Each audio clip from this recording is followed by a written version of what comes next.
সুপ্রিয় শিক্ষার্থী, most welcome to today's grammar class. আমাদের আজকের গ্রামার ক্লাসে তোমাদের সবাইকে সুস্বাগতম। আশা করি তোমরা খুব ভালো আছো, আমিও মোটামুটি ভালো আছি। ডিয়ার লার্নার্স, আমাদের এর আগে আমরা যে একটি ক্লাস করেছিলাম রাইট ফর্ম অফ ভার্বের যে ক্লাসটি করেছিলাম, সেই ক্লাসে আমরা সাবজেক্ট ভার্ব এগ্রিমেন্ট সহ আমরা বিভিন্ন ধরনের স্ট্র্যাটেজি ডিসকাস করেছিলাম সুপ্রিয় শিক্ষার্থী। তো আমরা আজকের যে ক্লাসটি, সেই ক্লাসটি হলো তারই ধারাবাহিক ঠিক পরে ক্লাসটি, অর্থাৎ পার্ট 2। তো dear learners, welcome to today's class again. আমাদের আজকের আলোচনার বিষয় হলো right form of verbs. Right form of verbs আমরা ডিসকাস করব। আমরা এর আগের ক্লাসে বলেছিলাম যে right form of verb is related to every angle, every realms of English language. English ল্যাঙ্গুয়েজের যে কোনো একটা টপিক, যে কোনো একটা বিষয় রাইট ফর্ম অফ ভার্বের সাথে জড়িত, অথবা রাইট ফর্ম অফ ভার্ব যে কোনো বিষয়ের সাথে জড়িত। তাহলে আমরা আজকে পার্ট 1-এর পর্বের ঠিক পরের পর্বটা নিয়ে আমরা আজকে ডিসকাস করব, যেগুলো আমরা পার্ট 1-এ ডিসকাস করতে পারিনি। পার্ট 2-তে আমরা চলে যাচ্ছি। সুপ্রিয় শিক্ষার্থী, তোমরা যে আমার পরিচয়টা তোমরা সবাই জানো। আমি Mohammad Farukul Islam, lecturer in English, Panchkandi degree college, Monohardi, Narsingdi. ঠিক আছে। তো সুপ্রিয় শিক্ষার্থী, আমরা আমাদের আজকের ঠিক মূল পর্বে আমরা চলে যাচ্ছি। সাম স্পেশাল স্ট্রাকচারস। তো রাইট ফর্ম অফ ভার্বের কিছু স্ট্রাকচার আছে, যে আমরা এই স্ট্রাকচারগুলো লিখেছি। কিছু স্পেশাল স্ট্রাকচারস আছে, যে স্ট্রাকচারগুলো এর আগের যে আমরা সাবজেক্ট ভার্ব এগ্রিমেন্ট ডিসকাস করেছি সেগুলোর মতোই কিছু স্ট্রাকচার আছে, তবে সেখানে কিছু কিছু লজিক ছিল। এখানেও লজিক আছে, তবে এখানে কিছু স্ট্রাকচারের মধ্যে সেই লজিকগুলো আমরা ডিসকাস করব। তো এর আগে আমরা কিছু বেসিক স্ট্রাকচার আমরা আলোচনা করে নিই। যেমন most sentences in English are constructed using one of the following 5 patterns. নিচে যে 5টা প্যাটার্ন আছে ইংলিশ সেন্টেন্সগুলো, এসব এই প্যাটার্নের মধ্যে হয়ে থাকে। যেমন সাবজেক্ট এবং ভার্ব। যেমন সাবজেক্ট এবং ভার্ব, এটা একটা প্যাটার্ন। সাবজেক্টের পরে একটা ভার্ব থাকবে। যেমন ফিজা ওয়ার্কস অথবা ফিজা ওয়ার্কস কুইকলি। তো এখানে ফিজা ওয়ার্কস সাবজেক্টের সাথে একটা ভার্ব, এটা হলো মূল কথা। আর আমরা আরও বিভিন্ন জিনিস, বিভিন্ন ওয়ার্ড দিতে পারি। যেমন Fiza works all the morning, Fiza works all the morning, Fiza works quickly, এভাবে হতে পারে।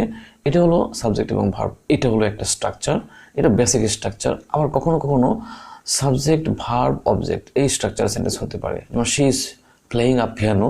তো এই স্ট্রাকচারটা তোমরা সবাই জানো, তাই আমি এটা ডিসকাস করলাম না। সাবজেক্ট ভার্ব এডজেক্টিভ, তাহলে এটা আমরা দেখি, এটা একটা স্ট্রাকচার। হি ইজ হ্যান্ডসাম, তাহলে এখানে হি হলো সাবজেক্ট, ইজ হলো ভার্ব, হ্যান্ডসাম হলো এডজেক্টিভ। তাহলে এই স্ট্রাকচারে সেন্টেন্স গঠিত হতে পারে। তারপর সাবজেক্ট ভার্ব অ্যান্ড ভার্ব।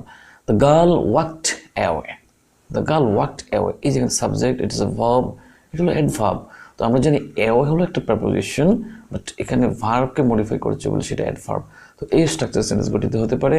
তো ঠিক আছে, এটা ছাড়াও আরেকটা সেন্টেন্স গঠিত হতে পারে, যেমন সাবজেক্ট ভার্ব নাউন। তো the man is a doctor. তাহলে এখানে সাবজেক্ট হলো দ্য ম্যান, ইজ হলো ভার্ব, এই ডক্টর হলো নাউন। এই বেসিক 5টা স্ট্রাকচার আছে। তো এই স্ট্রাকচারের সাথে আরও বিভিন্ন ধরনের ফ্রেজ বা ক্লজ যুক্ত হতে পারে, বিভিন্ন ওয়ার্ড আরও যুক্ত হতে পারে। তোমরা সেটা বিভিন্ন সেন্টেন্সে দেখে থাকো। তো এটা হলো সেন্টেন্সের বেসিক স্ট্রাকচার, এই টাইপের স্ট্রাকচার। আর এই টাইপের সাথে জাস্ট বিভিন্ন ধরনের গ্রামেটিক্যাল স্ট্রাকচার, বিভিন্ন ধরনের আরও ওয়ার্ড বা পার্টস অফ স্পিচ বা ফ্রেজ হয়ে থাকে। তো সুপ্রিয় শিক্ষার্থী, আমরা এবার চলে যাচ্ছি যে আমরা যে স্ট্রাকচারগুলো ডিসকাস করতে পারিনি গত পর্বে, আমরা আজকের পর্বে সেগুলো ডিসকাস করব। তো যেমন কন্ডিশনাল হলো right form of verb solution করতে গেলে যে কোনো ধরনের সিলেবাস, এসএসসি সিলেবাসের কিংবা এসএসসি সিলেবাসের কিংবা ইউনিভার্সিটি অ্যাডমিশন কোচিং কিংবা বিশ্ববিদ্যালয় কিংবা বিসিএস পরীক্ষা বা যে কোনো জব পরীক্ষাতে যেই টাইপের প্রশ্ন আসে, তো আমরা এগুলো সব আমরা কভার করে ফেলতে পারবো যদি আমরা আজকের এই ক্লাসটা করে থাকি। তো কন্ডিশনাল হল শর্তমূলক বাক্য, কন্ডিশন থেকে কন্ডিশনাল, কন্ডিশনাল তো শর্তমূলক বাক্য। তো এই কন্ডিশনালের কতগুলো স্ট্রাকচার আছে, সেই স্ট্রাকচারগুলো এখানে অনেকগুলো রাইট ফর্ম অফ ভার্বের জায়গা আছে, সেটা আমরা এখন ডিটেক্ট করবো।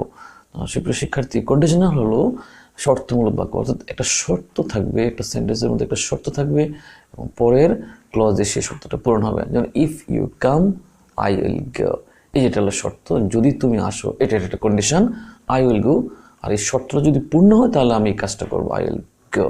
তাহলে এখানে আমরা খেয়াল করছি যে ইফ ইউ কাম, তো কাম হলো ইফযুক্ত ক্লজ, অর্থাৎ কন্ডিশনাল ক্লজে কামটা প্রেজেন্ট ফর্মে আছে, মেন ক্লজে তখন ভার্বটা ফিউচার ফর্মে হয়ে যাবে। এটা হলো আমাদের মনে রাখতে হবে। তো ঠিক এই বিষয়টা যদি একটু অপোজিটে হয়, অর্থাৎ প্রেজেন্ট টেন্স না হয়, এই যে প্রেজেন্ট টেন্স না হয় যদি পাস্ট টেন্স হয়, তাহলে এখানে উইলটা উড হয়ে যাচ্ছে, অর্থাৎ এখানে ফিউচার ইন পাস্ট হচ্ছে। তো ফিউচার ইন পাস্ট হলো উইলটা উড হয়ে যাবে, এটা হলো future in past. Future in past হবে কিন্তু ভার্বটা আনচেঞ্জ থাকবে, অর্থাৎ ভার্বটা ফার্স্ট কন্ডিশনালে থাকবে। তো এই যে প্রথমটা হলো ফার্স্ট কন্ডিশনাল আর দ্বিতীয়টাকে বলা হয় সেকেন্ড কন্ডিশনাল। অর্থাৎ আমরা এভাবে বলবো কাম, যে কন্ডিশনাল ক্লজে কাম থাকলে মেন ক্লজটা গো হয়ে যাবে, অর্থাৎ কন্ডিশনাল ক্লজ যদি প্রেজেন্ট ফর্মে থাকে মেন ক্লজটা ফিউচার ফর্মে চলে যাবে। তো ফিউচার ফর্ম এটার মানে হলো ভার্বের প্রেজেন্ট ফর্ম। আর ঠিক আছে, আর কামটা যদি কেম হয়ে যায় তাহলে উইলটা শুধু উড হয়ে যাবে, অর্থাৎ ফিউচার ইন পাস্ট হয়ে যাবে।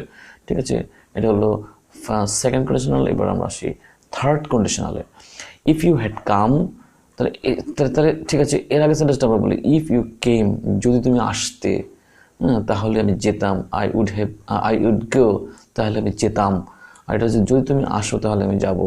ইফ ইউ হ্যাড কাম, যদি তুমি এসে থাকতে, আই উড হ্যাভ গন, তাহলে আমি গিয়ে থাকতাম। তাহলে এখানে কন্ডিশনাল ক্লজের ভার্বটা যদি পাস্ট পারফেক্ট টেন্স হয়, মেন ক্লজটা হবে ফিউচার পারফেক্ট ইন পাস্ট, অর্থাৎ এই যে উডের পরে একটা হ্যাভ হবে এবং ভার্বের পাস্ট পার্টিসিপল হবে। এটা হলো থার্ড কন্ডিশনাল। তো এইভাবে তোমরা স্ক্রিনশট দিয়ে হ্যাঁ তোমরা স্ক্রিনশট দিয়ে এটা দেখে নেবে এবং এটা খুব আত্মস্থ করার চেষ্টা করো। ঠিক আছে, তো এই যে কন্ডিশনালের তিনটা স্ট্রাকচার, মূলত এটা হলো বেসিক স্ট্রাকচার। এই স্ট্রাকচারগুলো অন্য মুডে আছে, আমরা সেই মুডটা একটু দেখি, পরের পৃষ্ঠাতে আমরা দেখি। যেমন if I were rich I would help the poor, তাহলে ইফ আই ওয়ার রিচ এটা হলো একটা সেকেন্ড কন্ডিশনালের একটা স্ট্রাকচার। যদিও সেকেন্ড কন্ডিশনাল যেভাবে আছে সেখানে এটা নেই, এখানে সাবজাংটিভ মোডে আছে, অর্থাৎ এখানে সাবজাংটিভ মোডে, অর্থাৎ এখানে ইফ আই ওয়ার রিচ, আমি যদি ধনী হতাম, I would help the poor, তাহলে সেকেন্ড কন্ডিশনাল ঠিক যে স্ট্রাকচারটা আছে এই স্ট্রাকচার হবে। শুধুমাত্র এখানে খেয়াল করতে হবে এখানে আয়ের সাথে অজ না বসে ওয়ার বসেছে, কারণ এটা হলো সাবজাংটিভ মোড, অর্থাৎ কাল্পনিক একটা বিষয়, যদি আমি ধনী হতাম। ঠিক আছে, এটা হলো সেকেন্ড কন্ডিশনাল। তো ঠিক had I been a king I would have help the poor, তাহলে যে had I been a king, অর্থাৎ এটা যদি ইফ দিয়ে শুরু হয়নি, হেড দিয়ে শুরু হয়েছে, সো এটা হেড দিয়ে শুরু হতে তাও কন্ডিশনাল থাকবে, ইফ না থাকলেও কন্ডিশনাল হবে। তো এটা যদি আমরা এভাবে বলি if I had been a king, তার মানে এটা হলো third conditional. So naturally third conditional যদি হয়ে থাকে তাহলে পরের ক্লজটাতে হবে ফিউচার পারফেক্ট ইন পাস্ট, অর্থাৎ উড হ্যাভ অথবা শুড হ্যাভ অথবা মাইট হ্যাভ বা উড হ্যাভ এবং ভার্বের পাস্ট পার্টিসিপল ফর্ম। তো এটা হলো একটা বিষয় তোমরা লক্ষ্য করবে। অর্থাৎ এই স্ট্রাকচারগুলো ফার্স্ট, সেকেন্ড কিংবা থার্ড কন্ডিশনাল যে কোনো একটা হবে, যত ফরমেশনে থাকুক না কেন। Were I you I would help him, এখানে ইফ কন্ডিশনাল যে ইফ সেটাও নেই, আবার হেডও নেই, এখানে শুধু একটা অক্সিলারি ভার্ব আছে, অক্সিলারি ভার্ব দিয়েছে ওয়ার আই ইউ, তার মানে ইফ আই ওয়ার ইউ, তাহলে এখানেও আমরা দেখতে পাচ্ছি এটা পাস্ট কন্ডিশনাল। ঠিক আছে, পাস্ট কন্ডিশনাল মানে সেকেন্ড কন্ডিশনাল, এটা যে পাস্ট ফর্মে আছে। সো এটা হয়তো ইফ আই ওয়ার ইউ, তার মানে সেকেন্ড কন্ডিশনাল। তো সেকেন্ড কন্ডিশনাল কী হবে, তাহলে সেজন্য এটা ওই যে future perfect, future in past হবে, উইলটা উড হয়ে যাবে। তাহলে ওয়ার আই ইউ, আমি যদি তুমি হতাম, আই উড হেল্প হিম, তাহলে আমি যদি তুমি হতাম, তাহলে এটা আমরা লিখলাম। তো এটা হলো আমাদের সেকেন্ড কন্ডিশনালের। সুপ্রিয় শিক্ষার্থী, আমরা নেক্সট আরেকটা স্ট্রাকচারে চলে যাই। If I had a computer, তাহলে এখানে ইফ আছে, হেড আছে, এখানে হেড আছে, হেড কম্পিউটার। এখন হেড দেখে তোমরা কিন্তু ভেবো না যে এটা পাস্ট পারফেক্ট টেন্স, কিন্তু এটা হলো পাস্ট ইনডিফিনিট টেন্স, অর্থাৎ হ্যাভের পাস্ট টেন্স হলো হেড। ঠিক আছে, নিশ্চয়ই তোমরা বুঝতে পারছো। If I had a computer, আমার যদি একটি কম্পিউটার থাকতো, এটা সেকেন্ড কন্ডিশনাল, অর্থাৎ এটা হ্যাভের পাস্ট টেন্স, তার মানে এটা সেকেন্ড কন্ডিশনাল হলে পরের ক্লজটি হবে ফিউচার ইন পাস্ট। তারপরে এখানে তো এখানে এখানে উড ছিল, অন্যান্যগুলোতে উড দিয়েছি, কিন্তু এখানে একটা কুড দিয়েছি। তো এটার রিজনটা কি, এটার রিজন অথবা লজিকটা হলো, আমার যদি একটি কম্পিউটার থাকতো তাহলে I could watch hour online class, আমি আমাদের অনলাইন ক্লাসগুলো দেখতে পারতাম। এই যে পারা অর্থে ব্যবহৃত হয়েছে বলে এখানে উড না হয় কুড হয়েছে। সুপ্রিয় শিক্ষার্থী, এই হলো এর আগের স্লাইডে 3টা স্ট্রাকচার ছিল, 7টা স্ট্রাকচারে টোটাল 14টা জায়গায় রাইট ফর্ম অফ ভার্ব আমরা ডিটেক্ট করব। তো আমরা এই জিনিসগুলো আমরা আত্মস্থ করার চেষ্টা করবো। This is conditional. এবার আমরা চলে যাচ্ছি past perfect tense, very vital issue of English language. Past perfect টেন্সের 5টা স্ট্রাকচার আমরা ডিসকাস করব। 5টা স্ট্রাকচারে 10টার জায়গায় রাইট ফর্ম অফ ভার্ব আমরা চিহ্নিত করব এবং আমরা আত্মস্থ করার চেষ্টা করব। তো পাস্ট পারফেক্ট টেন্স কি তোমরা জানো? এটা পাস্ট পারফেক্ট টেন্স হলো যে আমরা দেখব যে দুইটা পাস্ট টেন্স যদি আমরা কোনো একটা সেন্টেন্সে লিখি, 2টা পাস্ট টেন্সের মধ্যে যেই পাস্ট টেন্সটা একটু আগে সংঘটিত হয়েছে সেটা হলো পাস্ট পারফেক্ট টেন্স, এবং যেটা একটু পরে হয়েছে সেটা হলো পাস্ট ইনডিফিনিট টেন্স। তার মানে এখানে 2টা পাস্ট পারফেক্ট টেন্সের 2টা টেন্স থাকবে, এটা হচ্ছে পাস্ট পারফেক্ট টেন্স, এটা হলো পাস্ট ইনডিফিনিট টেন্স। শুধু আমরা বুঝে ফেলবো। তো এখানে যে একটা স্ট্রাকচার হলো বিফোরের স্ট্রাকচার। তো বিফোরের আমরা জানি বিফোরের আগে হবে পাস্ট পারফেক্ট টেন্স, পরে হবে পাস্ট ইনডিফিনিট টেন্স। তো পাস্ট পারফেক্ট টেন্সের স্ট্রাকচারটা হলো সাবজেক্টের পরে একটা হেড হবে আর ভার্বের পাস্ট পার্টিসিপল হবে আর বিফোরের পরে পাস্ট ইনডিফিনিট টেন্স হবে। তাহলে এখানে আমরা খেয়াল করেছি হেড এন্টার্ড আর এখানে হচ্ছে র্যাং। তো এখানে ভার্বটা হলো পাস্ট টেন্সের। তো বিফোরের পূর্বে পাস্ট পারফেক্ট টেন্স হবে আর বিফোরের পরে পাস্ট ইনডিফিনিট টেন্স হবে। I entered into the class before the bell rang, অর্থাৎ ঘন্টা বাজার পূর্বে আমি ক্লাসে প্রবেশ করলাম। এবার যদি বলি ঘন্টা বাজার পর আমি ক্লাসে প্রবেশ করলাম, অর্থাৎ প্রথম সেন্টেন্সের বিপরীতে একটা সেন্টেন্স আফটার দিয়ে। তো এখানে আমরা জানি যে বিফোরের পূর্বে পাস্ট পারফেক্ট টেন্স হবে এবং আফটারের পরে পাস্ট পারফেক্ট টেন্স হবে। তার মানে এখানে কোন কাজটা আগে হয়েছে, ঘন্টা আগে বেজেছে তারপর আমি ক্লাসে প্রবেশ করেছি, অর্থাৎ ঘন্টা বাজার পর আমি ক্লাসে প্রবেশ করলাম। তাহলে এখানে হলো যে তাই না, আফটার আগে পাস্ট ইনডিফিনিট টেন্স হয়েছে আর আফটারের পরে পাস্ট পারফেক্ট টেন্স হয়েছে। তারপরে আরেকটা স্ট্রাকচার হলো নো সুনারের স্ট্রাকচার। নো সুনারের স্ট্রাকচার হলো যে একটা কাজ হতে না হতে, যেমন আমরা অনেক সময় বলি যে বৃষ্টি শুরু হতে না হতে আমরা স্টেশনে পৌঁছলাম। তো এখানে আমরা যদি বলি যে ঘন্টা বাজতে না বাজতে আমি ক্লাসে প্রবেশ করলাম, তো বাজতে না বাজতে এই জায়গাটা হবে পাস্ট পারফেক্ট টেন্স। তো এখানে পাস্ট পারফেক্ট টেন্সের স্ট্রাকচারটা হবে এমন নো সুনার দিয়ে, নো সুনার পরে হেড হবে, তারপর সাবজেক্ট হবে, তারপর ভার্বের পাস্ট পার্টিসিপল। তো এই যে no sooner had the bell rang, তো তোমরা একটু আত্মস্থ করে নেবে, একটু সাজিয়ে নেবে মনে মনে, তাহলে তুমি জিনিসটা ক্লিয়ার হয়ে যাবে। No sooner had the bell rang, ঘন্টা বাজতে না বাজতে দেন একটা ব্যবহৃত হবে। এখানে দেন মনে রাখতে হবে, টিএস দিলে কিন্তু হবে না, টিএসএন দিলে হবে না, টিএসএন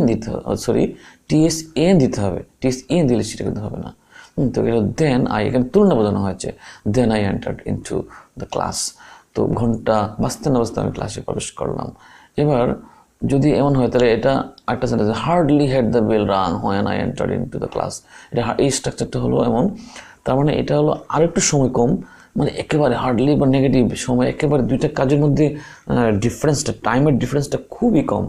তো এটা hardly had the bell rang when I entered into the class, অর্থাৎ একেবারে ঘন্টা বাজতে না বাজতে, তার মানে ক্লাসে প্রবেশ করা এবং ঘন্টা বাজেটা প্রায় একই সময় হয়েছে, একটু ডিফারেন্স মাত্র।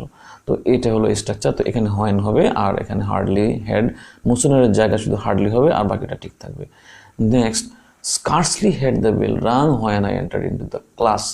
এটাও কিন্তু এই হার্ডলির মতোই, জাস্ট হার্ডলির পরিবর্তে স্কার্সলি হবে আর এখানে হোয়েনও ঠিক থাকবে আর এ পাশে এই জায়গাটাতে পাস্ট পারফেক্ট টেন্স হবে, এখানে পাস্ট ইনডিফিনিট টেন্স হবে। তো এই যে আমরা এটা কেন বললাম, এটা হলো একেবারে প্রায় মানে খুব কাছাকাছি সময়, এটাও ঠিক তেমন। তো এই যে আমরা পাস্ট পারফেক্ট টেন্সের 5টা স্ট্রাকচারের মধ্যে 10টা জায়গায় ভার্ব আমরা দেখতে দেখেছি, এগুলো আমরা মনে রাখার চেষ্টা করব। সুপ্রিয় শিক্ষার্থী, আমরা নেক্সট টপিকে চলে যাচ্ছি। তো প্রেজেন্ট পারফেক্ট কন্টিনিউয়াস টেন্স, এখান থেকে আমরা রাইট ভাবে অনেক সময় কনফিউশনে পড়ে থাকি। প্রেজেন্ট হলো বর্তমান, পারফেক্ট হলো যেটা সম্পন্ন হয়ে গেছে, তার মানে এটা অতীত, তার মানে বর্তমান অতীত, আর কন্টিনিউয়াস হলো চলমান। তো এই যে চলমান মানে কাজটা চলতে থাকবে। তো অর্থাৎ কোনো একটা কাজ আগে শুরু হয়ে এখনো চলছে, কোনো একটা কাজ আগে শুরু হয়েছে বা কিছু কাজ অতীত হয়ে গেছে, এখনো চলছে রানিং। তো এই ধরনের টেন্স হলো প্রেজেন্ট পারফেক্ট কন্টিনিউয়াস টেন্স। তো এখানে প্রেজেন্ট পারফেক্ট কন্টিনিউয়াস টেন্সের স্ট্রাকচারটা হলো সাবজেক্টের পরে হ্যাভ বিন অথবা হ্যাজ বিন হবে, আর ভার্বের শেষে আইএনজি যুক্ত হবে, ঠিক আছে। তো যেমন আমরা লিখছি এখানে she has been working at that company for 3 years। তার মানে সে 3 বছর ধরে সেই কোম্পানিতে কাজ করে আসছে, মানে 3 বছর আগে কাজ করা শুরু করেছে, কিছু 3 বছর করে ফেলেছে, এখনো করছে। তো এটা তো এখন he has been teaching at the university since June. তো এখানে আমরা দেখেছি অর্থাৎ he has been teaching at the university, সে এই ইউনিভার্সিটিতে জুন থেকে টিচিং করে আসছে। হ্যাঁ, তো টিচিং করে আসছে। এখানে আমরা একটা জায়গায় বসেছি ফর, আরেকটা জায়গায় বসেছি হলো সিন্স। তো এই দুইটা এবং জিনিসের মধ্যে আমরা একটু জানবো। তো we use for to talk about a period of time. তো একটা পিরিয়ড অফ টাইম যখন বোঝায়, অর্থাৎ যেমন 3 hours, 2 months, 1 decade, এই টাইপের যে পিরিয়ড যদি বোঝায় তাহলে সেখানে ফর হবে। আর যদি we use sings to talk about a point in past time, তার মানে পয়েন্ট অফ টাইম যদি বোঝায়, অর্থাৎ পয়েন্ট অফ টাইম বলতে যেমন এখানে বোঝানো বলা হয়েছে যে সিন্স জুন, জুন থেকে এই যেটা হলো এটা একটা পয়েন্ট অফ টাইম। তো এইভাবে 9 o'clock, 1 January, মানডে, এগুলো হলো পয়েন্ট অফ টাইম। আর এই যে 2 months, তারপর হলো 3 hours, 1 decade, এগুলো হলো পিরিয়ড অফ টাইম। তো পয়েন্ট অফ টাইমের ক্ষেত্রে হবে সিন্স এবং পিরিয়ড অফ টাইমের ক্ষেত্রে হবে ফর। আর সাবজেক্টের পরে হ্যাভ বিন অথবা হ্যাজ বিন, ভার্বের শেষে আইএনজি যুক্ত হবে। এটা হলো প্রেজেন্ট পারফেক্ট কন্টিনিউয়াস টেন্স। সুপ্রিয় শিক্ষার্থী, এবার আমরা চলে যাচ্ছি ইনফিনিটিভে। তো ইনফিনিটিভ কি? ইনফিনিটিভ হলো তো অর্থাৎ একটা ভার্বের পূর্বে টু বসাতে হবে। ভার্বের পূর্বে যে টু বসানোর যে সিস্টেম, যে পদ্ধতি, এটা হলো ইনফিনিটিভ। অর্থাৎ টু সহ ভার্বটাকে ইনফিনিটিভ বলা হয়। আর যেমন এখানে আমরা লিখেছি একটা example, we are learning to communicate better. আমরা শিখছি যাতে আমরা ভালো করে যোগাযোগ স্থাপন করতে পারি। তো ঠিক আছে, এখানে যে কমিউনিকেটিভ ভার্বের পূর্বে টু হয়েছে, সো এটা হলো একটা বিষয় যে আমরা ভার্বের আগে টু বসাবো। এটা হলো নর্মাল ইনফিনিটিভ। এবার ইনফিনিটিভের যে পয়েন্টটা আমাদেরকে মনে রাখতে হবে, we are learning with a view to communicating better. তো এখানে আমরা একটু ডিফারেন্স দেখতে পাচ্ছি, এখানে ছিল শুধু টু, এখানে হলো উইথ এ ভিউ টু। তাহলে এখানে আমরা কীভাবে এই কথাটা মনে রাখবো? তো উইথ এ ভিউ টু এরপরে কিন্তু কমিউনিকেট না হয়ে কমিউনিকেটিং হয়ে গেছে, তোমরা খেয়াল করতে পারছো। তো উইথ এ ভিউ টু হলো ঠিক সেম অর্থ, কিন্তু স্ট্রাকচারটা একটু ভিন্ন। তার মানে আমরা এটা খেয়াল করবো কীভাবে, এটাকে কীভাবে আমরা মনে রাখবো যে এখানে আইএনজি হবে। অর্থাৎ টু ইনফিনিটিভ ভার্বের পূর্বে ব্যবহৃত হলে, অর্থাৎ টু এর পরে ভার্বটা প্রেজেন্ট ফর্মে হয়। কিন্তু টু যদি কোনো একটা ফ্রেজের মধ্যে ব্যবহৃত হয়, যেমন with view to, get use to, look forward to, in addition to, accustom to, এভাবে যত ফ্রেজের মধ্যে ব্যবহৃত হলে সেটার পরে ঠিক ভার্বের শেষে আইএনজি যুক্ত হয়ে যাবে। এটা হলো স্ট্রাকচার। এবার একটা জিনিস দেখাচ্ছি, to tell lie is a great sin. এখানে দেখা এটা টু টেল লাই, এটা হলো একটা ইনফিনিটিভ ফ্রেজ। তাহলে যে ইনফিনিটিভ ফ্রেজে এইভাবে গঠিত হতে পারে, এই ইনফিনিটিভ ফ্রেজটা এখানে সাবজেক্ট হিসেবে ব্যবহৃত হয়েছে। টু টেল এ লাই, মিথ্যা বলা। To tell a lie is a great sin, মিথ্যা বলা হলো মহাপাপ। তাহলে এটা আমরা দেখতে পাচ্ছি যে ইনফিনিটিভের 3টা স্ট্রাকচার আমরা ব্যবহার করলাম, এগুলো আমাদেরকে খেয়াল রাখতে হবে। সুপ্রিয় শিক্ষার্থী, আমরা এর আগের সাবজেক্ট ভার্ব এগুলো আমরা দেখতে পাচ্ছি, সেগুলোর সাথে এগুলোর অনেক মিল আছে, আমাদের বোঝার বিষয় আছে। তো সুপ্রিয় শিক্ষার্থী, এবার আমরা কতগুলো স্পেশাল স্ট্রাকচারে চলে যাচ্ছি। এখানে কতগুলো স্ট্রাকচার আছে, would rather, had rather, let, would better, had better, need not, do not, does not, did not, did never. এই যে স্ট্রাকচারগুলো পরে সবসময় ভার্বের প্রেজেন্ট ফর্ম হবে। এখন প্রেজেন্ট ফর্মটা কেন হবে সেটা আমরা সেন্টেন্সের স্ট্রাকচার দেখে বুঝতে পারবো। যেমন আমরা যদি এমন স্ট্রাকচার এক্সাম্পল দিই, যেমন আমরা বললাম যে ইউর মাদার ইজ ইল, তোমার মা হলো অসুস্থ। So you had better go home, তোমার বরং বাড়ি যাওয়াই উচিত। ঠিক আছে, you had better go home, তোমার বরং বাড়ি যাওয়াই ভালো। এই যে হ্যাড বেটার, এখানে একটা হ্যাড বেটার দ্বারা সাজেস্ট করা হয়েছে, একটু এমফাসাইজ করা হয়েছে তোমার বাড়ি যাওয়াটা ভালো, তুমি বাড়ি যাও, তুমি বরং বাড়ি চলে যাও। তো এটাই বোঝানো হয়েছে। তো আমরা এই যে একটা সেন্টেন্সের ভিতরে থেকে আমরা বুঝতে পারবো। তাহলে এই স্ট্রাকচারটা পরে বারবার প্রেজেন্ট ফর্ম দিতে হবে, দিলে সেন্টেন্সটা মিনিংটা শুট করবে। সুপ্রিয় শিক্ষার্থী, যেমন আমরা একটা সেন্টেন্স লিখি, I had rather go home then stay out too late. তো এখানে বলা হয়েছে আই হ্যাড রেদার, তার মানে এখানে দুইটা জিনিস বোঝানো হচ্ছে, একটা হচ্ছে গো হোম, একটা হচ্ছে স্টে আউট। তাহলে I had rather go home মানে আমার বরং বাইরে যাওয়াই ভালো, then stay out too late খুব দেরি করাচ্ছে। তাহলে দুইটা ভার্বে কিন্তু ভার্বের প্রেজেন্ট ফর্ম হবে। এখানে I would rather die then surrender. তো এখানে আমরা দেখতে পাচ্ছি দুইটা ভার্ব আছে, একটা হচ্ছে ডাই, একটা হলো সারেন্ডার। তো এই স্ট্রাকচারটা হলো এমন, তো উড রেদার আমরা বলেছি, তা এখানে হলো স্ট্রাকচারটা মিনিংটা এমন বোঝায় যে আমি বরং মরে যাব, মানে প্রথম যে ভার্বটা এই ভার্বটা আমি করব, কিন্তু দ্বিতীয় ভার্বটা আমি করব না। এখানে যে ভার্বটা আছে দুইটা ভার্বই প্রেজেন্ট ফর্মে হবে। তো আই উড রেদার ডাই, আমি বরং মরে যাবো, দেন সারেন্ডার, তবু আত্মসমর্পণ করবো না। তার মানে এখানে এমফাসাইজ করা হয়েছে যে ডাইকে এমফাসাইজ করা হয়েছে। তো এই যে এমফাসাইজ করা হচ্ছে উড রেদার দিয়ে, তার মানে উড রেদারের স্ট্রাকচারের মধ্যে দুইটা ভার্ব থাকবে, দুইটা ভার্বই প্রেজেন্ট ফর্মে হবে। প্রথম ভার্বটা আমি বরং করব, দ্বিতীয় ভার্বটা আমি করবো না, অর্থাৎ আমি বরং মরে যাব, তবু আমি আত্মসমর্পণ করবো না। তো ইউ হ্যাড বেটার এখানে হলো একটা স্ট্রং অর্ডার, ঠিক আছে। এবং যদি আমি বলি ইউ উড বেটার, এটাও একটা এই স্ট্রাকচারই, কিন্তু এটা একটু লেস স্ট্রঙ্গার, অর্থাৎ আগেরটার চেয়ে একটু কম স্ট্রঙ্গার অর্ডার, মানে আগেটা খুবই জোর দেওয়া হয়েছে, এখানে একটু কম জোর দেওয়া হয়েছে।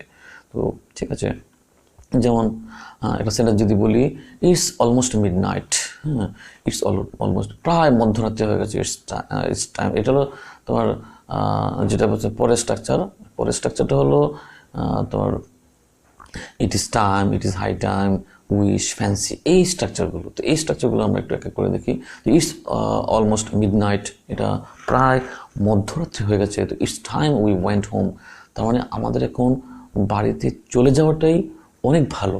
হ্যাঁ, উপযুক্ত সময় যদি এখন না যায় তাহলে কিন্তু অনেক দেরি হয়ে যাবে, এমনটা বোঝানো হচ্ছে। তাহলে ইটস টাইম, তো এই হলো স্ট্রাকচার। ইটস টাইমের পরে সাবজেক্ট হচ্ছে আর ভার্বের পাস্ট টেন্স হয়ে যাচ্ছে।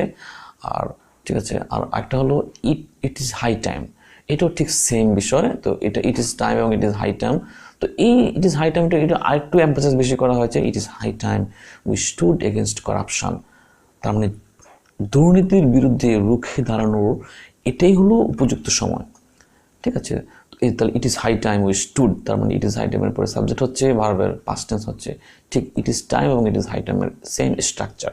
যদিও দুইটা এক্সপ্রেশনটা একটু এটা ইট ইজ হাই টাইম এটা হলো এমন যে এখনই আমাদের দুর্নীতির বিরুদ্ধে রুখে দাঁড়ানোর সময়, যদি সময়টা পাস হয়ে যায় তাহলে আমাদের অনেক কিছু, আমরা অনেক সমস্যা হয়ে যাবে, অনেক প্রবলেম হয়ে যাবে আমাদের, ঠিক আছে যে লার্নার্স। এবার আমরা লিখি উইশ দিয়ে, I wish I war a child again. এখানে দেখো আই উইশ, তার মানে আমি, এটা আমার ইচ্ছা, এটা আমার একটা ইচ্ছা। আই ওয়ার, এখানে আই ওয়ার হয়েছে, তো I wish I were, I উইশের পরে এখানে পাস্ট টেন্স হবে আই ওয়ার। দেখো আই ওয়ার হয়েছে, আই উইশ আই ওয়ার, এখানে আয়ের পরে সাবজাংটিভ মুড হয়েছে। এখানে সাবজাংটিভ মুড মানে হলো subjunctive verb form.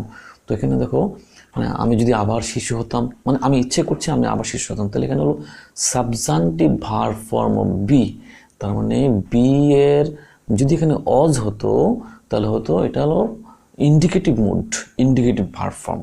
Indicative verb form অর্থাৎ যেগুলো বাস্তব একটা ক্ষেত্রে তখন সাবজেক্টের পরে অজ হবে, এটাই হলো স্বাভাবিক, আমরা এটার সাথে ফ্যামিলিয়ার। তো এটা হলো ইন্ডিকেটিভ মুড। আর যদি সাবজাংটিভ মুড হয়, কোনো কল্পনা হয় কিংবা কোনো ইচ্ছা হয় বা কোনো সন্দেহ হয়, তাহলে সেটা সাবজাংটিভ মুড হবে। এবং সাবজেক্টিভ মুডটা এই যেমন বি এর সাবজেক্টিভ মুড হলো ওয়ার, অজটা হলো ইন্ডিকেটিভ মুড, আর ওয়ারটা হলো সাবজাংটিভ মুড। এগুলো আমাদের এটার ব্যাখ্যা, ঠিক আছে সুপ্রিয় শিক্ষার্থী। আই ফ্যান্সি, এটাও ঠিক এমন, I fancy I turn A triple fail. Fancy হলো কল্পনা, তো আমি কল্পনা করছি এটা, যেমন এখানে একটা কল্পনা করছি I fancy I flew in the sky, আমি কল্পনা করছি যে আমি আকাশে উঠতাম, মানে আমি আকাশে উঠতাম। তো এখানে এই টাইপের ক্ষেত্রে ভার্বের সাবজেক্টের পরে ভার্বের পাস্ট টেন্স হয় আই ফ্যান্সি। সুপ্রিয় শিক্ষার্থী, এবার আমরা চলে যাচ্ছি আরও কিছু স্ট্রাকচারে, যে স্ট্রাকচারগুলো আমরা একটু মনোযোগ দিয়ে দেখতে হবে। রাইট ফর্ম অফ ভার্বের যে বেসিক কথাগুলো, অনেক জরুরি কথাগুলো আমরা পার্ট 1-এ ডিসকাস করেছি। তোমরা যারা পার্ট 1টা দেখোনি তারা অবশ্যই পার্ট 1টা দেখে নিয়ে তারপর পার্ট 2টা তোমরা দেখবে। যেমন এখানে কতগুলো স্ট্রাকচার আছে, mind, would you mind, past, অর্থ, could not but, could not help, cannot help, এই যে স্ট্রাকচারগুলো, এই স্ট্রাকচারগুলো হলো এমন কতগুলো স্ট্রাকচার যেগুলোর পরে ভার্বের শেষে আইএনজি যুক্ত হবে। যেমন আমরা এখানে লিখলাম would you mind opening the door, তাহলে এই যে would you mind এর পরে ভার্বের শেষে আইএনজি যুক্ত হয়েছে। এটা অর্থাৎ এখানে বোঝানো যে পোলাইটনেস বোঝানো হয়েছে। হ্যাঁ, ব্রিটিশরা কিন্তু কাউকে যদি খুবই ভদ্রভাবে কোনো একটা কাজ করার জন্য বলে তখন তারা would you mind এই স্ট্রাকচারটা ব্যবহার করে। would you mind opening the window, হ্যাঁ, জানলাটাকে একটু বন্ধ করবে, জানলাটা একটু বন্ধ করতে বললে তুমি কি রাগ করবে, ঠিক এই ধরনের একটা মিনিং প্রকাশ করে। ঠিক আছে, তো ওইখানে আমার ভার্বের শেষে আইএনজি যুক্ত হবে। would you mind if I turned on this light, এটা হলো would you mind এর আরেকটা স্ট্রাকচার। তো এখানে সরাসরি ভার্বটা থাকবে না, তখন এটা পাস্ট টেন্সে ঠিক সেম কথাটা ব্যক্ত হবে। তখন would you mind if I turned on this light, আমি যদি লাইটটা জ্বালিয়ে রাখি তাহলে কি তোমার খুব অসুবিধা হবে বা তুমি কি অনেক কিছু করবে, এভাবে কিন্তু বলা যায়। Do you mind turning down, এখানে মাইন্ডের পরে ভার্বের শেষে আইএনজি যুক্ত হয়েছে। এখানে আমরা সহজে বুঝতে পারি মাইন্ড হলো মনে করা, কোনো কিছু মনে করা। তো এটা একটা ভার্ব, তো একটা ভার্বের সাথে একটা ভার্বের যখন সংঘর্ষ হবে তখন সেই ভার্বটাকে আর ভার্ব রাখা যাবে না, সেটাকে প্রেজেন্ট পার্টিসিপল করে দিয়েছি। এখানে আমরা আইএনজি যুক্ত করে দিয়েছি, এটা প্রেজেন্ট পার্টিসিপল হয়ে গেছে। তো ঠিক আছে, she never mind having ice cream, এই যেখানে মাইন্ডের পরে ভার্বের শেষে আইএনজি যুক্ত হয়েছে, এটা একই কাহিনী। ঠিক আছে, I cannot help working all the time. ঠিক আছে, আই ক্যানট হেল্প, এখানে হলো ক্যানট হেল্পের একটা বিষয়, কুড নট হেল্পের একটা বিষয়। এই স্ট্রাকচারটা হলো যেমন মূলত ক্যানট বাট, যেমন যদি বলি আই ক্যানট বাট ওয়ার্ক, আমি কাজ না করে পারি না, তার মানে আমাকে কাজটা করতেই হয়। তো এটা প্রেজেন্ট ফর্মে যদি আর যদি আমি ঠিক আছে আমি কাজ না করে পারি না, এটাও ঠিক সেম স্ট্রাকচার। পারি না হলো যে ক্যানট হেল্প, যদি বলি বাটের পরিবর্তে এখানে আমরা হেল্প ব্যবহার করি, আই ক্যানট হেল্প ওয়ার্কিং, তখন ভার্বের শেষে আইএনজি যুক্ত হয়ে যাবে, কারণ হেল্প একটা ভার্ব, পরের ভার্বটাকে প্রেজেন্ট পার্টিসিপল করে দিতে হবে আইএনজি যুক্ত করে, এই জন্য এখানে আইএনজি যুক্ত হয়ে যাবে। তো এইভাবে ক্যানট বাট হলো I cannot help working all the time, আমি সারাক্ষণ কাজ না করে পারি না। আর যদি বলতাম যে I could not help working all the time, তো এটা পাস্ট টেন্সটাকে বোঝানো হবে। এই জন্য ক্যানট বাট ক্যানট এই স্ট্রাকচারগুলো যদি বলবো আমরা এইসব কারণে এগুলো শেষে আইএনজি যুক্ত হবে, ঠিক আছে, প্রেজেন্ট পার্টিসিপল হয়ে যাচ্ছে। তারপর সুপ্রিয় শিক্ষার্থী আমরা নেক্সট টপিকে চলে যাই, প্রিপোজিশন। তো যদি প্রিপোজিশন হয়, প্রিপোজিশনের পরে এটা খুব সহজে আমরা সবাই জানি, সেটা তারপর একটু বলি। প্রিপোজিশনের পরে ভার্ব থাকলে সেই ভার্বটাকে আইএনজি করতে হবে, সেই ভার্বটাকে আইএনজি করতে হবে, তার মানে সেটাকে নাউন করে দিতে হবে। ঠিক আছে, আমরা জানি প্রিপোজিশন নাউনের পূর্বে বসে। ঠিক আছে, তো এই জন্য I have never been tired of going, যে প্রিপোজিশনের পরে ভার্ব আছে আইএনজি বসিয়ে দিয়েছি। she can't go without waiting for me, তার মানে সে আমার জন্য অপেক্ষা না করে থাকতে পারে না। he can't go, সে আমার জন্য ওয়েট না করে যেতে পারে না। তো উইদাউট একটা প্রিপোজিশনের পরে ভার্বের শেষে আইএনজি যুক্ত হচ্ছে। everyone can succeed by working hard, প্রত্যেকেই সফল হতে পারে কঠোর পরিশ্রমের দ্বারা। এই যে বাই একটা প্রিপোজিশন, সেজন্য বাইয়ের পরে ভার্বের শেষে আইএনজি যুক্ত হয়েছে। তার মানে সকল প্রিপোজিশনের পরে ভার্ব থাকে, সেই ভার্বটার সাথে আইএনজি যুক্ত হবে। সুপ্রিয় শিক্ষার্থী, এবার আমরা দেখি যে to be, being, having, get, got, getting, E T C আর generally followed by the past participle form of the verbs. তার মানে এই স্ট্রাকচারগুলো থাকলে, এই ওয়ার্ডের এই অবস্থাটা থাকলে আমরা এটার পরে যে ভার্বটা বসাবো সেটা হচ্ছে পাস্ট পার্টিসিপল বসাবো। বিভিন্ন কারণে, কোনোটা হলো প্যাসিভ ভয়েসের কারণে, কোনোটা হলো এই যে পারফেক্ট পার্টিসিপলের কারণে, কোনোটা হলো পজিটিভ ভার্বের কারণে, এইসব কারণে। যেমন আমরা যদি সেন্টেন্সে চলে যাই, being tired he took some time off the work, being tired, being এর পরে ভার্বের পাস্ট পার্টিসিপল হয়ে গেছে। ঠিক আছে, he became astonished being robbed in the daylight, দিনের বেলা একবার ডাকাতি হয়ে গেল, সে আশ্চর্য হয়ে গেছে। বিং ড্রপড, যে বিং এর পরে ভার্বের পাস্ট পার্টিসিপল হয়ে গেল। He went to market having taken his মিল, তো হি ওয়েন্ট টু মার্কেট, সে বাজারে গেল, হ্যাভিং টেকেন হিজ মিল, সে তার খাবারটা খেয়ে। এখানে হ্যাভিংটা হলো, এখানে হ্যাভিংটা কি, হ্যাভিং টেকেন হলো, it is a perfect participle. অর্থাৎ পাস্ট পার্টিসিপলের পূর্বে যদি হ্যাভিং যুক্ত হয়, হ্যাভিং সহ ওই পাস্ট পার্টিসিপলটাকে বলা হয় পারফেক্ট পার্টিসিপল। তো এভাবে সেন্টেন্সগুলো গঠিত হয়ে থাকে। He wanted to B educated, এই যে বি এর পরে ভার্বের পাস্ট পার্টিসিপল হয়ে গেছে। তারপর হলো আমরা যদি লিখি he got himself admitted into college, সে কলেজে ভর্তি হলো, এখানে এটা পজিটিভ ভার্ব। তো পজিটিভ ভার্বের ক্ষেত্রে আবার অন্য নিয়ম আছে, কিন্তু এখানে এই গট, গেট, গেটিং এই পজিটিভ ভার্বের এই ভার্বটার সাথে সবসময় ভার্বের পাস্ট পার্টিসিপল হবে। He got himself admitted into college, সে কলেজে ভর্তি হলো। তো কলেজে ভর্তি হওয়ার কাজটা সে কিন্তু নিজে করতে পারে না, আরেকজনকে করে দিতে হচ্ছে। এই জন্য এই যে অ্যাডমিশনের কাজটা অ্যাডমিশনটা তার অন্যের কারণ হয়েছে, এখানে অন্যের কারণে এই অ্যাডমিশনটা হয়েছে, আরেকজন কাজটা করে দিয়েছে, তাই এটা হলো পজিটিভ ভার্ব। তো এক্ষেত্রে গেট, গট, গেটিং এর পরে ভার্বের পাস্ট পার্টিসিপল হবে, ঠিক আছে। যেমন মাই ফ্রেন্ড গট ম্যারিড, গটের পরে ভার্বের পাস্ট পার্টিসিপল হলো। তো অর্থাৎ আমরা যদি এটা মনে রাখি, এভাবে তো আমরা লজিক মনে রাখবো, আর এখানে আমরা এইভাবে একবারে আমরা স্ক্রিনশট দিয়ে রেখে দেবো, রেখে দিয়ে আমরা এই স্ট্রাকচারগুলোর পরে ভার্বের পাস্ট পার্টিসিপল হবে, এটা আমাদেরকে খেয়াল রাখতে হবে। আর লজিকগুলো আমরা দিয়েছি কেন এটা হবে, ঠিক আছে। লজিক জানতে হবে, লজিক ছাড়া যদি আমরা জানি তাহলে সেটা কিন্তু বেমানান হয়ে যাবে, এটা একবার খুব অসুন্দর, এটা মনে থাকবে না এটা। এবার দেখো, the causative verbs always take the next verb in its base form. See the causative verbs and their uses. এখানে কতগুলো ভার্ব আছে, have, get, make, help, let, এগুলো হলো পজিটিভ ভার্ব। পজিটিভ ভার্বটা কি?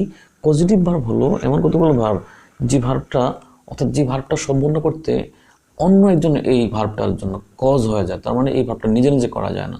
যেমন আমরা যদি সেন্টেন্সে আসি তাহলে আমরা বুঝতে পারবো, যেমন I head him wash the dishes, আমি তাকে দিয়ে এই ডিশগুলো, অর্থাৎ এই ডিশগুলো পরিষ্কার করেছি, ধুয়েছি, আমি তাকে দিয়ে ধুয়েছি, তার মানে আমি ধুইনি, তাকে দিয়ে ধুইয়েছি, এই জন্য এটা তাহলে এক্ষেত্রে কি হলো, বেস ফর্ম হবে। অর্থাৎ বেস ফর্ম মানে কি?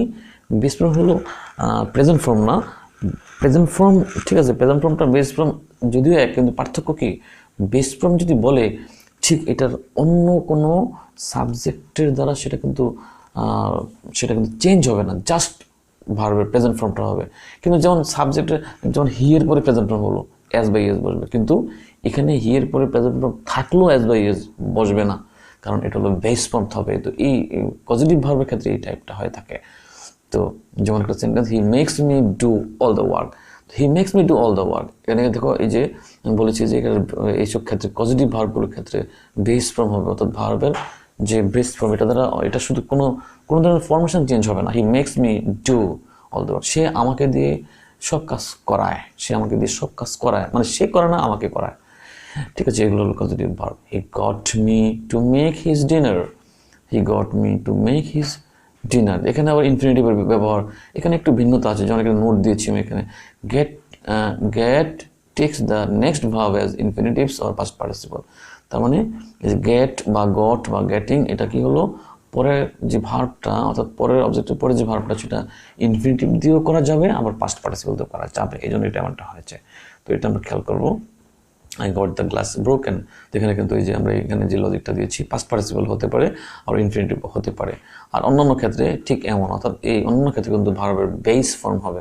সুপ্রিয় শিক্ষার্থী, তোমরা নিশ্চয়ই আমার কথাগুলো বুঝতে পারছো, মনোযোগ দিয়ে বোঝো। Let him help her finish the assignment, এই যে হেল্প হয়েছে, হেল্প হা, যে তাকে সাহায্য করো, তা লেট হিম হেল্প, তাকে সাহায্য করতে দাও, হেল্প হার ফিনিশ, এখানে হেল্পটা ভার্ব, আর এখানেও কিন্তু ভার্বটা প্রেজেন্ট ফর্মে, অর্থাৎ বেস ফর্মে। তো এখানে একটা, যেমন এখানে অনেক জায়গায় যেমন বেস ফর্ম হলেও, ঠিক আছে, আমরা পরের জায়গাতে, পরের সেন্টেন্সে আমার একটু আলোচনা আছে, এটা আমরা এটা একটা আলোচনা দেখবো। এবং একটা কথা আমরা দেখি যে the base form of the verb is also used in the clauses that use the subjunctive mode. হ্যাঁ, তো এখন ধরো বেস ফর্ম সাবজেক্টিভ মোড, যেটা আমরা কিছুক্ষণ আগে বলেছি, সাবজেক্টিভ মোড কি মনে হচ্ছে তোমাদের? সাবজেক্টিভ মোডটা যেন কি? সাবজেক্টিভ মোডটা হলো কাল্পনিক যত কথা আছে সব সাবজেক্টিভ মোড, এক কথায় যেখানে রিয়েলিটির কোনো কিছু থাকবে না, সেখানে কল্পনা থাকবে।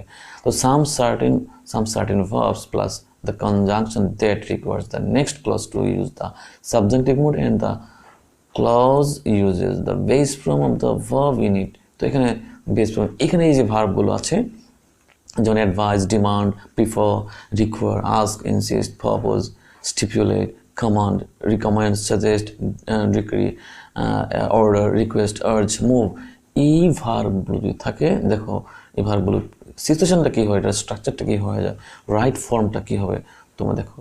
যেমন he insisted that I stay home, হ্যাঁ, তো এই যে ইনসিস্টেড এই ভার্বটা হয়েছে, এখানে ইনসিস্ট ভার্বটা আছে, এই যে ইনসিস্ট ভার্বটা আছে, তো এটা সাবজাংটিভ মোড হিসেবে ব্যবহৃত হয়েছে। হি ইনসিস্টেড দ্যাট, তারপরে যে ভার্বটা আসবে সেটা কিন্তু প্রেজেন্ট ফর্মে হয়ে যাবে, অর্থাৎ বেস ফর্মে হয়ে যাবে, ঠিক আছে, বেস ফর্মে হয়ে যাবে। বেস ফর্ম মানে হলো প্রেজেন্ট ফর্ম না, প্রেজেন্ট ফর্ম হলে তো যেমন এখানে যদি হি হতো, এখানে যদি হি হতো তাহলে কিন্তু এখানে স্টেজ হয়ে যেত, কিন্তু এখানে হি থাকলেও স্টেজ হবে না, বেস ফর্ম হলো তাই, অর্থাৎ বেস ফর্মটার সাথে কোনো অন্যান্য তোমার রূপের পরিবর্তন হবে না পার্সন দ্বারা, ঠিক আছে। যেমন আমরা আর একটা এক্সাম্পল দিচ্ছি, the office requires that we complete our work timely. তার মানে এই যে রিকোয়ার ভার্বটা আছে বলে সেটা পরে ভার্বটা ভার্বের প্রেজেন্ট ফর্ম হবে। তো এটি আমরা বলছিলাম, যেমন এখানে একটা বেস ফর্ম হবে। সো এখানে যে she commanded that he stop, এই যে এখানে আমরা পেয়েছি একটা বিষয়, হি কমান্ডেড দ্যাট হি স্টপ, তাহলে হির পরে এখানে স্টপস হওয়ার কথা, কিন্তু স্টপস হবে না, কারণ এটা বেস ফর্ম। বেস ফর্মটা হলো ঠিক বেস ফর্মটা হবে এখানে সাবজেক্টের দ্বারা, এটার রূপের কোনো পরিবর্তন হবে না। যদি এটা প্রেজেন্ট ফর্ম হইতো তাহলে কিন্তু এখানে স্টপস হইতো, কিন্তু এটা বেস ফর্ম। প্রেজেন্ট ফর্ম হলো প্রেজেন্ট টার্মটা, আর বেস ফর্মটা হলো এই ভার্বের যে মূল ফর্মটা আছে সেই ফর্মটা। তো এইভাবে আমরা I recommend that you wake up early. তো ঠিক এই কথাটা আমরা বলেছি যে এই সাবজেক্টিভ মুড হলে তখন পরের ভার্বটা এভাবে বেস ফর্ম হয়ে যায়। সুপ্রিয় শিক্ষার্থী, আমরা আমাদের আলোচনার খুব শেষ প্রান্তে চলে এসেছি।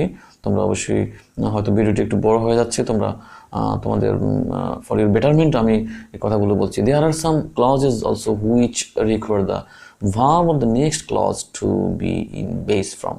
তাহলে there are some clauses which also require the verb of the next clause. এখানে আমরা যদি একটু কথাটা বুঝি, সেন্টেন্স দেখি, তাহলে আমরা বুঝবো। যেমন কতগুলো ফর্ম আছে সেখানেও কিন্তু বেস ফর্ম হয়, তাহলে খেয়াল রাখতে হবে। It is important that you invite him. তো এই যে একটা স্ট্রাকচার ইট ইজ অথবা ইট ওয়াজ যদি থাকে, তার মানে পরে কনজাংশনের পরে সেটা বেস ফর্ম হবে। It is important that you invite him. এগুলো তোমরা সেন্টেন্স বানিয়ে সেন্টেন্স তৈরি করে অভ্যস্ত হইতে হবে। ইট ওয়াজ নেসেসারি, এই যে নেসেসারি আছে তার মানে এটা বেস ফর্ম হবে। পরের স্ট্রাকচারে সেটা বেস ফর্ম হবে। It was necessary that I make a fence, তার মানে আমার একটা বেড়া দিতে হবে, সেটা আমার প্রয়োজন। তো এই যে প্রয়োজনটা হলো এই যে নেসেসারি, এই ভার্বগুলো এই স্ট্রাকচারের সাথে এইভাবে বেস ফর্ম হচ্ছে। এভাবে ইট ওয়াজ রিকমেন্ডেড দ্যাট, তো এখানেও যে রিকমেন্ডেড আছে, সুতরাং এখানেও যে মিট দিয়েছি, ঠিক আছে। Recommended that you meet the principal, সুপারিশ করা হলো যে তুমি প্রিন্সিপালের সাথে দেখা করো। সুপ্রিয় শিক্ষার্থী, কতগুলো ভার্ব আছে, verbs followed by the infinitives. এবার কতগুলো ভার্ব আছে যে এই ভার্বগুলো সবগুলো ভার্ব তোমরা একটা স্ক্রিনশট দিয়ে ভার্বটা দেখে নিও। আমি এটা ডিসকাস করতে, যেমন এখানে agree, desire, hope, plan, attempt, এই যে সবগুলো ভার্ব আছে, wish, refuse, need, forget, hesitate, offer, seem, এই ভার্বগুলো সবসময় ইনফিনিটিভকে ফলো করবে। এখন ধরো ইনফিনিটিভকে ফলো করবে, তার মানে এই ভার্বটা হলে সেখানে ইনফিনিটিভ চলে আসবে, অটোমেটিক্যালি চলে আসবে। যেমন he agreed to do the job, he desires to go to America. তো এইভাবে যতগুলো ভার্ব আছে, I want to work with you, আমি তোমার সাথে কাজ করতে চাই। তো এখানে এইসব ভার্বের যে ওয়ান্ট আছে, ওই যে অর্থাৎ এগুলো সবসময় ইনফিনিটিভ ফলো করে, অর্থাৎ এই ভার্বগুলোর পরে ইনফিনিটিভ চলে আসবে অটোমেটিক্যালি, চলে আসবে। তো তোমরা অভ্যস্ত হবে। সুপ্রিয় শিক্ষার্থী, ভার্বস ফলোড বাই দ্য জিরান্স। এবার কতগুলো ভার্ব আছে ইনফিনিটিভ হবে না, এটা জিরান হয়ে যাবে। যেমন এই যে appreciate, admit, delay, miss, report, suggest, deny, postpone, স্থগিত করা। তো এইভাবে রিজাইন, অ্যাভয়েড, এনজয়, প্র্যাকটিস, তো এই শব্দগুলো যতগুলো থাকবে তোমরা স্ক্রিনশট দিয়ে দেখে নিও, তো বা তো পজ করে দেখে নিও, তো এবং ডায়েরির মধ্যে লিখে নিও। তো এই ভার্বগুলো সেটা সবসময় জিরান ফলো করবে। যেমন আমরা যদি একটু সেন্টেন্সে চলে যাই, যেমন হি অ্যাডমিটেড ডুইং দ্য ক্রাইম, এই যে অ্যাডমিটেড হয়েছে, অ্যাডমিটেডের পরে এটা হয়ে গেছে ডুইং দ্য ক্রাইম, এটা হলো একটা জিরান, এখানে নাউন ফ্রেজ হিসেবে ব্যবহৃত হয়েছে। So we enjoyed riding the boat, তো এই যে রাইডিং দ্য বোট এটা হলো জিরান্ডিয়াল ফ্রেজ, ঠিক আছে। I can't help loving you despite your stupidity, তোমার স্টুপিডিটি থাকা সত্ত্বেও তোমাকে আমি সাহায্য না করে পারলাম না বা পারি না। এই যে লাভিং ইউ, এই যে বিষয়টা হলো জিরান। তো এইভাবে এইসব ভার্বগুলো জিরানকে ফলো করবে। আর এর আগে আমরা ইনফিনিটিভ দেখিয়েছি। এবার আমরা একটা স্পেশাল স্ট্রাকচারে চলে যাই, লিস্ট এবং শুড। আমরা খুব দ্রুত ক্লাসটা শেষ করে দেবো এবং তোমরা মনোযোগ দিয়ে ক্লাসটা অবশ্যই এনজয় করছো আমি জানি তোমরা, কারণ রাইট ফর্ম ভার্বের প্রথম ক্লাসের সাথে দ্বিতীয় ক্লাসের একটা কানেকশন আছে। দুইটা ক্লাসে তোমাদেরকে দেখতে হবে যদি তুমি রাইট ফর্ম ভার্ব তথা ইংলিশ ল্যাঙ্গুয়েজকে কারেক্টলি লিখতে চাও, বুঝতে চাও। যে লিস্ট হলো, যেমন আমি এক্সাম্পল চলে যায়, লিস্ট সবসময় শুডকে ফলো করবে, এটা মনে রাখলেই হবে। Walk fast lest you should miss the train.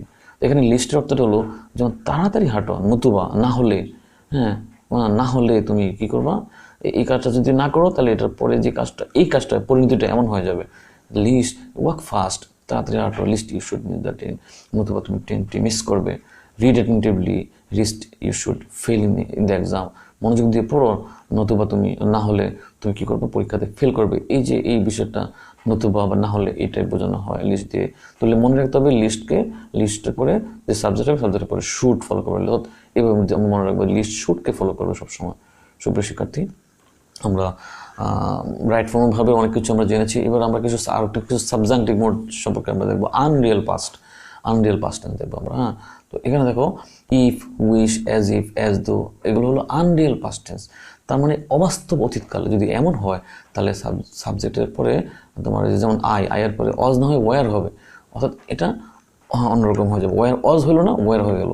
যেমন if I war a doctor, আমি যদি একজন ডাক্তার হতাম, I could treat the poor, আমি দরিদ্রদেরকে আমরা চিকিৎসা করতে পারতাম। আই উইশ আই ওয়ার, এখানে যে সাবজাংটিভ মোড, অর্থাৎ এটা আনরিয়েল পাস্ট, অবাস্তব অতীত হলে এমনটা হয়, এটা সাবজাংটিভ মোড। কাল্পনিক যত সেন্টেন্স আছে, যত মোড আছে, সব হলো subjunctive mode. I wish I war a king, আমি যদি রাজা হতাম, তার মানে আমার ইচ্ছা আমি রাজা হই, তার মানে আয়ের পরে অজ না হয়ে ওয়ার হয়েছে, এটা সাবজাংটিভ মোড। অর্থাৎ কাল্পনিক যে কোনো কথার সাথে সাবজেক্টের পরে যে আয়ের পরে অজ না হয় ওয়ার হবে।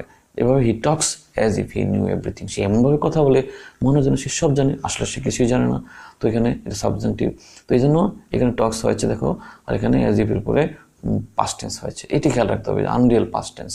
তার মানে এইসব ক্ষেত্রে আনরিয়েল পাস্ট টেন্স হবে।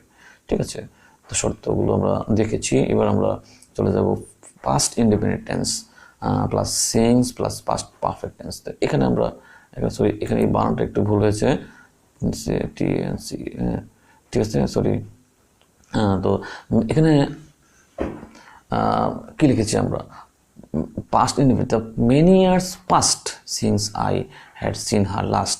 অনেক সময় খুবই কনফিউশন হয় যে সিন্সের আগে, তো মেনি ইয়ার দেখো যে সিন্সের আগে পাস্ট টেন্স হয়েছে আর পরে সিন্সের পরে পাস্ট পারফেক্ট টেন্স হয়েছে। তো এটা খেয়াল করবা যে সিন্স এর আগে, তার মানে মেনি ইয়ার পাস্ট, অনেক বছর গত হলো যে আমি তার সাথে সর্বশেষ দেখা হয়েছিল আমার।